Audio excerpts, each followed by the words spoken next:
وہی زندہ کو مردے سے نکالتا ہے اور وہی مردے کو زندہ سے نکالتا ہے، اور وہی زمین کو اس کے مرنے کے بعد زندہ کرتا ہے، اور اسی طرح تم دوبارہ زمین میں سے نکالے جاؤ گے۔ اور اسی کی نشانیوں میں سے ہے کہ اس نے تمہیں مٹی سے پیدا کیا، پھر اب تم انسان ہو کر جا بجا پھیل رہے ہو، اور اسی کی نشانیوں میں سے ہے کہ اس نے تمہارے لیے تمہاری ہی جنس کی عورتیں پیدا کی تاکہ ان کی طرف مائل ہو کر آرام حاصل کرو، اور تم میں محبت اور مہربانی پیدا کر دی۔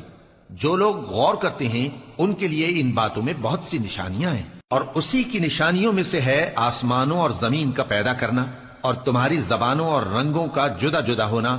اہل دانش کے لیے ان باتوں میں بہت سی نشانیاں ہیں۔ اور اسی کی نشانیوں میں سے ہے تمہارا رات اور دن میں سونا اور اس کے فضل کا تلاش کرنا۔ جو لوگ سنتے ہیں ان کے لیے ان باتوں میں بہت سی نشانیاں ہیں۔ اور اسی کی نشانیوں میں سے ہے کہ وہ تم کو خوف اور امید دلانے کے لیے بجلی دکھاتا ہے، اور آسمان سے بارش برساتا ہے، پھر زمین کو اس کے مر جانے کے بعد زندہ و شاداب کر دیتا ہے۔ عقل والوں کے لیے ان باتوں میں بہت سی نشانیاں ہیں۔ اور اسی کی نشانیوں میں سے ہے کہ آسمان اور زمین اس کے حکم سے قائم ہے، پھر جب وہ تم کو زمین میں سے نکلنے کے لیے آواز دے گا تو تم جھٹ نکل پڑو گے۔ اور آسمانوں اور زمین میں جتنے فرشتے اور انسان وغیرہ ہیں اسی کے مملوک ہیں، اور تمام اس کے فرما بردار ہیں۔ اور وہی تو ہے جو خلقت کو پہلی دفعہ پیدا کرتا ہے، پھر اسے دوبارہ پیدا کرے گا، اور یہ اس کو بہت آسان ہے۔ اور آسمانوں اور زمین میں اس کی شان نہایت بلند ہے، اور وہ غالب ہے، حکمت والا ہے۔ وہ تمہارے لیے تمہارے ہی حال کی ایک مثال بیان فرماتا ہے کہ بھلا جن غلاموں کے تم مالک ہو وہ اس مال میں جو ہم نے تم کو عطا فرمایا ہے تمہارے شریک ہیں، اور کیا تم اس میں ان کو اپنے برابر مالک سمجھتے ہو؟ اور کیا تم ان سے اس طرح ڈرتے ہو جس طرح اپنوں سے ڈرتے ہو؟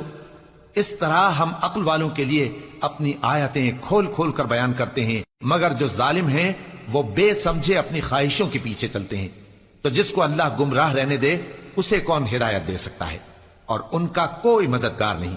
سو تم ایک طرف کے ہو کر دین الہی پر سیدھا رخ کیے چلتے رہو، اور اللہ کی فطرت کو جس پر اس نے لوگوں کو پیدا کیا ہے اختیار کیے رہو۔ اللہ کی بنائی ہوئی فطرت میں تغیر و تبدل نہیں ہو سکتا۔ یہی سیدھا دین ہے، لیکن اکثر لوگ نہیں جانتے۔ مومنو، اسی اللہ کی طرف رجوع کیے رہو اور اس سے ڈرتے رہو، اور نماز قائم کرتے رہو، اور مشرکوں میں نہ ہونا، اور نہ ان لوگوں میں ہونا جنہوں نے اپنے دین کو ٹکڑے ٹکڑے کر دیا اور خود بھی فرقے فرقے ہو گئے۔ ہر فرقہ اسی میں مگن ہے جو اس کے پاس ہے۔